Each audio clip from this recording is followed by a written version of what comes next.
Then Diomede, passing by, directed his hollow-hoofed steeds, bounding far before the others, for Minerva had put vigour into his steeds and given him glory. But after him, however, the son of Atreus, yellow-haired Menelaus, drove, but Antilochus cheered on the steeds of his father. "Push on, and exert yourselves, both of you, as fast as possible. I indeed did not order you to contend with the steeds of warlike Diomede, to which Minerva has now given speed, and given glory to him, but quickly overtake the horses of Atrides, nor be left behind, lest Aethe, being a mere, shed disgrace upon you both. Why should ye be left inferior, O best of steeds? For thus I tell you, and it shall surely be accomplished, attention will not be paid to you by Nestor, the shepherd of the people, but he will immediately slay you with the sharp brass if we, remiss, bear off the less worthy prize. But follow and hasten as fast as possible. These things will I myself manage and look to pass him by in the narrow way, nor shall it escape me." Thus he spoke, but they, dreading the threat of their master, ran faster for a short time.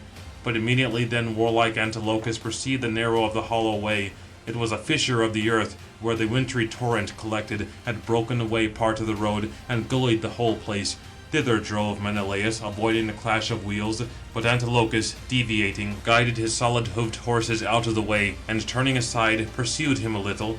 But the son of Atreus feared, and shouted to Antilochus, "Antilochus, rashly art thou driving thy horses, but check thy steed, for the road is narrow, and thou wilt soon drive past in a wider, lest thou damage both of us, running foul of my chariot."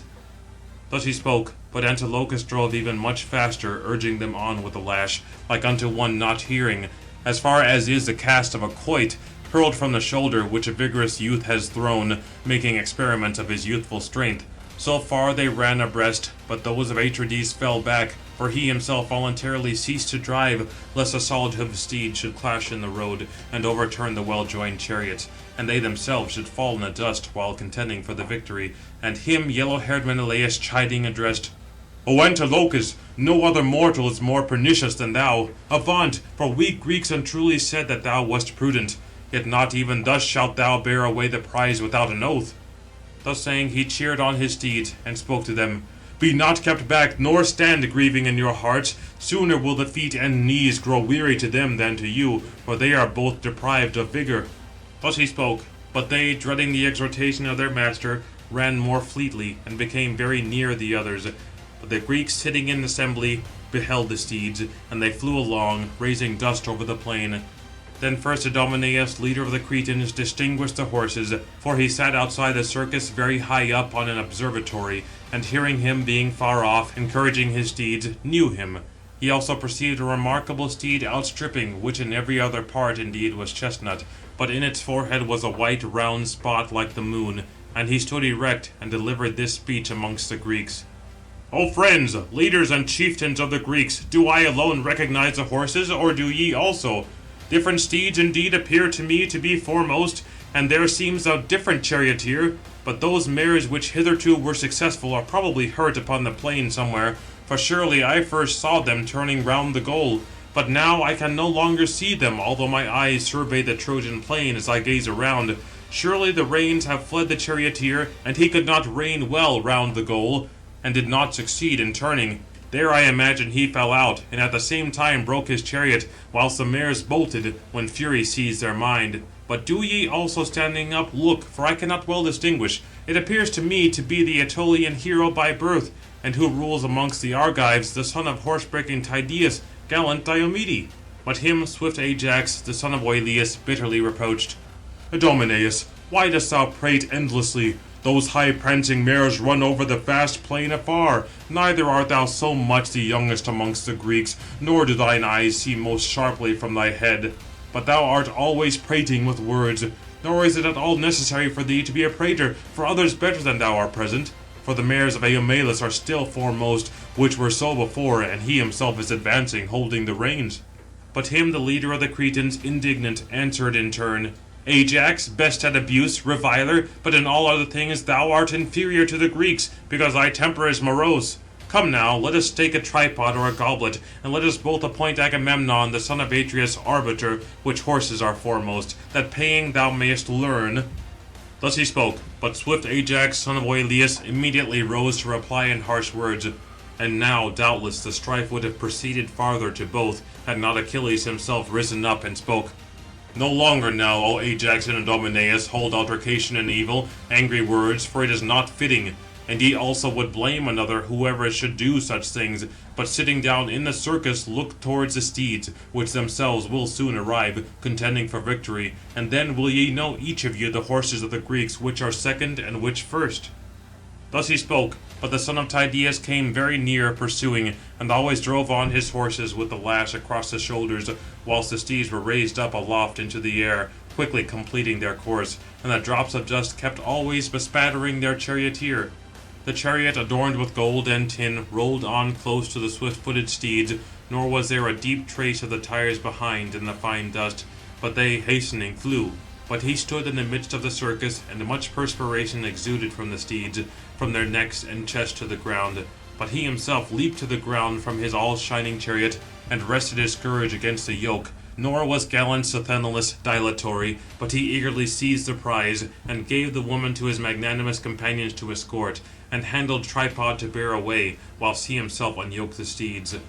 Next to him Nelcian Antilochus drove his steeds, outstripping Menelaus by stratagem, not indeed by speed. Yet even thus Menelaus drove his swift horses near, but as far as a horse is distant from the wheel, which exerting its speed with the chariot draws its master through the plain, and the extreme hairs of its tail touch the wheel tire, but it rolls very near, nor is there much space between, while it runs over the vast plain. So far was illustrious Menelaus left behind by Antilochus, although at first he was left behind as much as a cast of a quoit, yet he quickly overtook him, for the doughty strength of Agamemnon's mare, the beautiful maned Aethe, was increased. And if the course had been still longer to both, he would surely have passed him by, nor left it doubtful. Meriones again, the good attendant of Idomeneus, was left behind a spear's throw by the illustrious Menelaus, for his fair-maned steeds were the slowest, and he himself least skilful in driving a chariot in the contest. But the son of Admetus came last of others, dragging his beauteous chariot, driving his steeds before him. But him swift-footed noble Achilles, seeing, pitied, and standing amongst the Greeks, spoke to him winged words. The best man drives his solid-hoofed steeds the last. But come, let us give him, as is right, the second prize, and let the son of Tydeus bear away the first. Thus he spoke, and all approved as he ordered. And now truly he had given the mare to him, for the Greeks approved it, had not Antilochus, the son of magnanimous Nestor, rising up, replied to Achilles, the son of Peleus, on the question of justice. O Achilles, I shall be very indignant with thee if thou fulfillest this promise, for thou art about to deprive me of my reward, considering these things, that his chariot and fleet steeds were injured, he himself being skilful. But he should have prayed to the immortals, then would he by no means have come up driving the last. But if thou pitiest him, and it be agreeable to thy mind, thou hast much gold and brass in thy tent, and cattle and maidens, and solid-hoofed steeds are thine. Taking from these, give him afterwards even a greater reward, or even now forthwith, that the Greeks may applaud thee. This, however, I will not resign, but let him of the warriors strive for her, whoever wishes to contend with me in strength of hands. Thus he spoke, and swift-footed noble Achilles smiled, favouring Antilochus, for he was a dear companion to him, and answering, addressed to him winged words. O Antilochus, since thou now biddest me give something else to Eumelus from my house, this will I indeed accomplish. I will give him the corslet which I took from Asteropaeus, brazen, around which there is entwined a rim of shining tin, and it is of great value. He spoke, and ordered his dear comrade Automedon to bear it from the tent, and he went and brought it to him. Then he placed it in the hands of Eumelus, and he received it rejoicing. But Menelaus also arose amongst them, grieving in his mind, vehemently enraged with Antilochus. Then a herald placed the sceptre in his hands, and ordered the Greeks to be silent. And then the godlike hero spoke. O Antilochus, hitherto prudent, what hast thou done? Thou hast disgraced my skill, and injured my steeds, driving thine before them, which indeed are greatly inferior. But come, ye leaders and chiefs of the Greeks, judge between us both, and not for favour, lest some one of the brazen-mailed Greeks should say, Menelaus, having overcome Antilochus by falsehoods, came off, leading the mare as a prize, for his steeds were very inferior, but he himself superior in skill and strength. But come, I myself will decide, and I think that no other of the Greeks will blame me, for it will be just.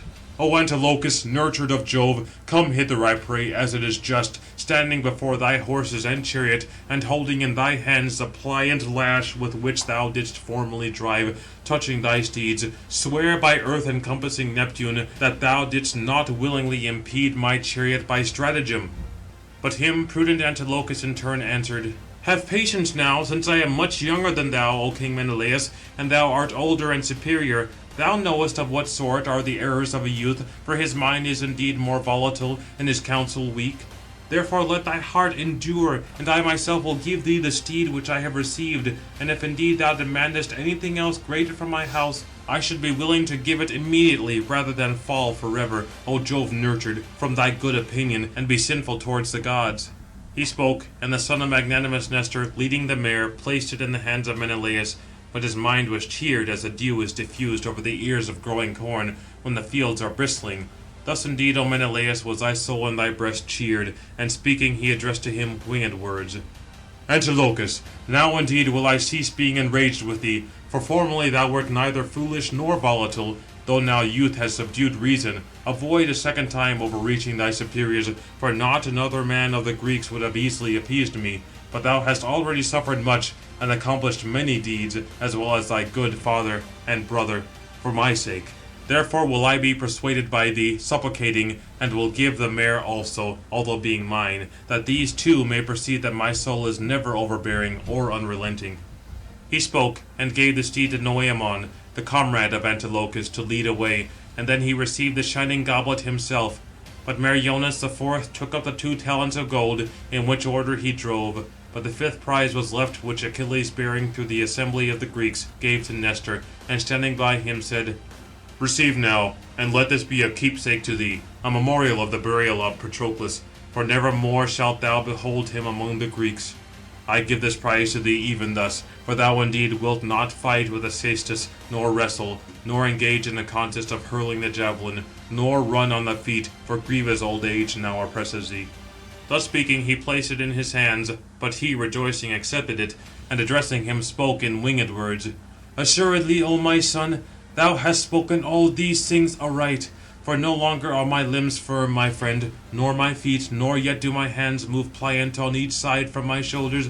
Would that I were as young, and my strength was firm to me, as when the Epeans buried King Amarnesus at Bypresium, and his sons staked the prizes of the king. There no man was equal to me, neither of the Epeans, nor the Pelians themselves, nor the magnanimous Aetolians. In Acestus I conquered Clytomedes, the son of Enops, and in wrestling Ancaeus the Pleronian, who rose up against me. And on foot I outstripped Iphiclus, though being excellent. And with the spear hurled beyond Phyleus and Polydorus, the 2 sons of Actor drove by me by their steeds only, exceeding me in number, envying me the victory. For the greatest rewards were left for that contest, but they were 2. The one indeed steadily directed the reins, whilst the other urged on with the lass. Thus I formerly was, but now let younger men undertake such deeds, as it becomes me to obey sad old age, though I then excelled amongst heroes. But go and celebrate thy comrades' obsequies with games. This indeed I willingly accept, and my soul rejoices that thou art ever mindful of me. Nor am I forgotten by thee, with what honour it becomes me to be honoured among the Greeks, and for these things may the gods give thee a proper return." Thus he spoke, but the son of Peleus went through the great assemblage of the Greeks, when he had heard all the praise of Nestor. Then he proposed prizes for a laborious boxing match, leading a mule, patient of toil, 6 years old, unbroken, which is most difficult to be tamed. He tied it in the circus, and for the conquered again he staked a 2-handled cup. Then he stood up, and spoke amongst the Greeks: "O ye sons of Atreus, and other well-greaved Greeks, we invite 2 men, who are very expert, raising their hands aloft, to strike for these with the fist. But to whom Apollo indeed may give victory, and all the Greeks approve, leading away the mule, patient of labour, let him conduct it to his tent, but the vanquished shall bear away a double cup." Thus he spoke, and immediately arose a man brave and great, skilled in the art of boxing, Epeius, son of Panopeus, and grasping the patient toiling mule, said: "Let him draw near, whosoever will bear away the double cup. But I think that no other of the Greeks, having conquered in boxing, will lead away the mule, for I boast myself to be the best man." Is it not enough that I am inferior in battle? For it is by no means possible for a man to be skilled in every work. For thus I tell you, and it shall be accomplished, I will utterly fracture his body, and also break his bones, and let his friends remain here assembled, who may carry him away vanquished by my hands." Thus he spoke, but they were all mute in silence. But Euryalus alone stood up against him, a godlike hero, son of King Mecisteus, a descendant of Teleon, who formerly came to Thebes, to the funeral of the deceased Oedipus, and there vanquished all the Cadmeans. About him the spear-renowned son of Tydeus was busied, encouraging him with words, for he greatly wished victory to him. And first he threw around him his girdle, and then gave him the well-cut thongs made of the hide of a rustic ox. But they twain, having girded themselves, proceeded into the middle of the circus, and both at the same time engaged, with their strong hands opposite, raising them up, and their heavy hands were mingled. Then a horrid crashing of jaws ensued, and the sweat flowed on all sides from their limbs. Then noble Epeius rushed in, and smote him upon the cheek while looking round, nor could he stand any longer, but his fair limbs tottered under him. And as when, from beneath the surface rippled by the north wind, a fish leaps out upon the weedy shore, and the dark billows covers it, so he, stricken, sprang up. But magnanimous Epeius, taking him in his hands, lifted him up, and his dear comrades stood around, who conducted him through the circus on tottering feet, spitting out clotted gore, and drooping his head on each side, and then leading, placed him among them, insensible, while they departing received the double cup. But the son of Peleus quickly staked other third prizes for laborious wrestling, exhibiting them to the Greeks. For the conqueror, indeed, a large tripod ready for the fire, which the Greeks estimated amongst themselves at 12 oxen, and for the conquered person he placed a female in the midst. She understood various works, and they reckoned her at 4 oxen. But he stood up, and spoke this speech among the Greeks. "Arise, ye who will make trial of this contest." Thus he spoke.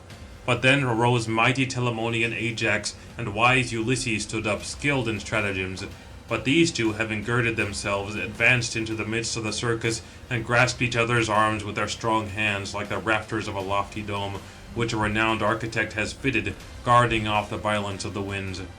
Then their backs creaked, forcibly dragged by their powerful hands, and the copious sweat poured down, and thick welds, purple with blood, arose upon their sides and shoulders. Yet always eagerly they sought desired victory, for the sake of the well-made tripod. Neither could Ulysses trip, nor throw him to the ground, nor could Ajax him, for the valiant might of Ulysses hindered him. But when at length they were wearying the well-grieved Greeks, then mighty Telamonian Ajax addressed him: "O most noble son of Laertes, Ulysses of many wiles, either lift up me, or I thee, and all these things will be a care to Jove." So saying, he lifted him up, but yet was not Ulysses mindful of a stratagem. Aiming at his ham, he struck him behind, and relaxed his limbs, and threw him on his back.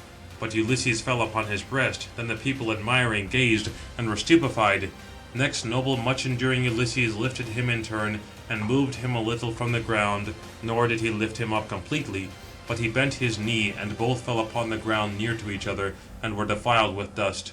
And getting up, they had surely wrestled for the third time, had not Achilles himself stood up and restrained them. "No longer contend, nor exhaust yourselves with evils, for there is victory to both. So depart, receiving equal rewards, in order that the other Greeks may also contend." Thus he spoke, but they indeed heard him willingly, and obeyed, and wiping off the dust, put on their tunics. But the son of Peleus immediately staked other rewards of swiftness, a wrought silver cup, which contained indeed 6 measures, but in beauty much excelled all upon the whole earth. For the ingenious Sidonians had wrought it cunningly, and Phoenician men had carried it over the shadowy sea, and exposed it for sale in the harbours, and presented it as a gift to Thoas. Euneus, son of Jason, however, had given it to the hero Patroclus as a ransom for Lycaon, son of Priam. This also Achilles offered as a new prize to be contended for, in honour of his companion, whoever should be the nimblest on swift feet. For the second again he proposed an ox, large and luxuriant in fat. And for the last he staked 1/2 talent of gold. But he stood upright and spoke amongst the Greeks: "Arise, ye who will make trial of this contest also." Thus he spoke, and immediately swift Ajax, son of Oileus, arose, and much-enduring Ulysses, and after them Antilochus, son of Nestor, for he indeed excelled all the youths in fleetness. But they stood in order, and Achilles pointed out the goal, and their course was stretched out from the goal. Then swiftly leaped forth the son of Oileus, but very close after him rushed noble Ulysses, as when a shuttle is at the breast of a well-girdled dame, which she throws very skilfully with her hands, drawing out the woof and inserting them into the warp, and holds it near her breast. So ran Ulysses near him, and with his feet trod on his footsteps behind, before the dust was shed over them. But noble Ulysses, constantly running swiftly, exhaled his breath upon his head, and all the Greeks shouted to him, eager for victory, and encouraged him, hastening rapidly. But when they were now completing their last course, Ulysses forthwith prayed in his mind to azure-haired Minerva, "Hear, O goddess, come a propitious assistant to my feet." Thus he spoke, praying. But Pallas Minerva heard him, and she made his limbs nimble, his feet and his hands above. But when they were just about to fly in upon the prize, then Ajax slipped while running, for Minerva did the mischief, where the dung of the deep lowing slaughtered oxen was around, which swift-footed Achilles had slain in honour of Patroclus. Then much enduring noble Ulysses took up the goblet, as he came running the first, and illustrious Ajax received the ox. But he stood holding the horn of the rustic ox in his hand, and spitting out the dung, spoke amongst the Greeks. "Alas! Surely a goddess injured my feet, whoever of old stands by Ulysses as a mother, and assists him." Thus he spoke, and they all then laughed heartily at him. But Antilochus next bore away the last prize, smiling, and spoke among the Greeks. "I will tell you all, my friends, though now knowing it, that even still the immortals honour the aged. For Ajax indeed is a little older than I am, but he is of a former generation and former men, and they say that he is of crude old age, and it is difficult for the Greeks to contend in swiftness with him, except for Achilles." Thus he spoke, and praised the swift-footed son of Peleus. But Achilles answering addressed him with winged words. "Thy praise, O Antilochus, shall not be spoken in vain, but for thee I will add half a talent of gold." So saying, he placed it in his hands, and he, rejoicing, received it. But the son of Peleus, bearing it into the circus, laid down a long spear, and a shield and helmet and arms of Sarpedon, which Patroclus had stripped him of, and stood upright and spoke amongst the Greeks. "We invite 2 warriors, whoever are bravest, having put on these arms, and seizing the flesh-rending brass, to make trial of each other before the host for these.